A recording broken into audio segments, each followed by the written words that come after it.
Hey guys, welcome back to Calgary Barbell. We are here in a monolift that I don't use. To recap the week's training, came in Monday, squatted up to 227.5 kilos, which is 501 pounds, and that went pretty mediocre. There was a little bit more pain than I would have liked. I was slacking on some of the cues that I've been using. I didn't have my left shoulder pulled into place until my very last set, which was actually really good and felt mostly pain-free. So I'm gonna come in on Thursday and repeat that weight as opposed to continuing my progression to make sure that I can do that weight pain-free before I move up. Also got into the shirt on Monday, did 215 kilos to about a 1.5 board, which is probably one of the best reps I've had in my shirt. Also got 212 kilos to a touch, but had tucked too much and got too far out of position to really be able to do anything with it at that point. We also had Dylan in a shirt, which was equal parts hilarious and awesome. The only thing that sucks is now how much he whines about the shirt hurt his little armpits. So today came in and did some deadlifts, worked up to 350 kilos for single. That's about 771 pounds, I think. And it moved pretty well. I'd call it maybe an 8.5. I don't think it was necessarily a full or a true 8, if you will. And then I moved on to do 8 sets of 5, or rather 6 sets of 5, because I was a wuss and cut a little bit of volume today. 6 sets of 5 at 277 kilos.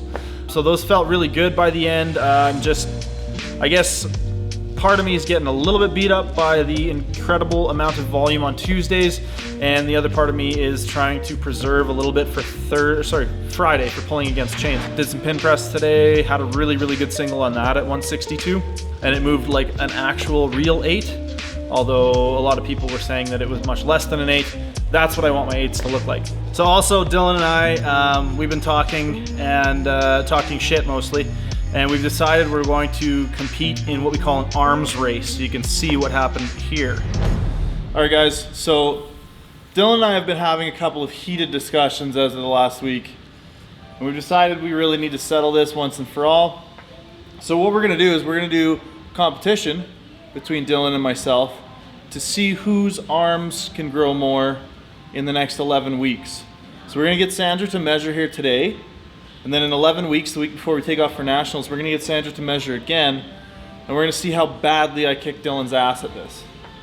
Now, anybody who knows me knows that I'm self-conscious about my arms because they're small.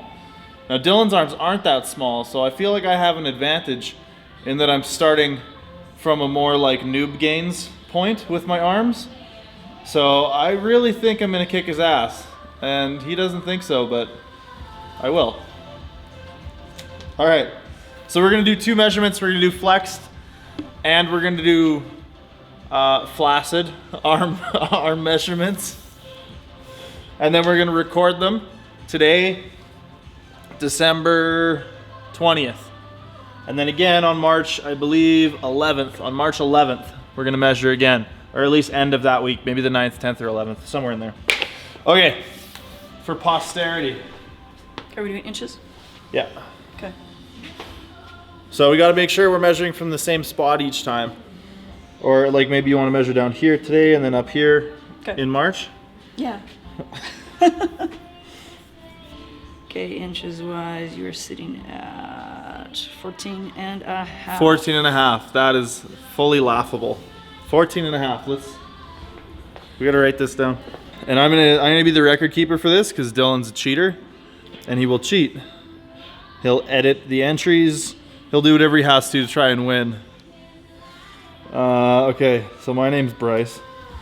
14.5 soft. Now with the flexing, which is really what I think is more important. Let's see. 16 3/4. 16 3/4. That's a big difference, flexed to unflexed. I don't know if that's normal. Maybe you're just a shower or a grower, not a shower. I'm just a grower, not a shower, man. Okay, give me the camera. Which arm are we doing? Right arm? I did my right arm. So you too should do your right arm. Man, I think my left arm's bigger. So your right arm has more potential for gains is what you're saying. Which side are you gonna do? Right arm. Okay, We're I'll gonna go do right that now. side though, so then you can. Okay.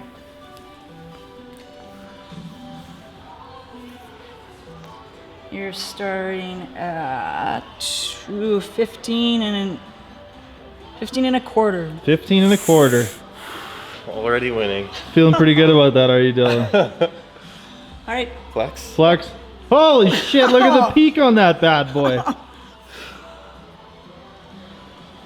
Do you want me to cheat? So he pushed up to 17. Oh. Greasy. What was yours? 16.75. What? You start at 14 and you go to 16.75? Yeah, I told you, I'm a grower, not a shower. So we're close. We're close. Flexed anyways. We'll see who comes out on top. Obviously me. So as you can see, we're gonna compete to see who can grow more in their arms over the next 11 weeks or so. So moving on to the question of the day today, we have a question from Emil Kjelsen. I think that's how you pronounce that. And he's wondering if I ever do any strongman movements or if I have thought about doing a strongman competition.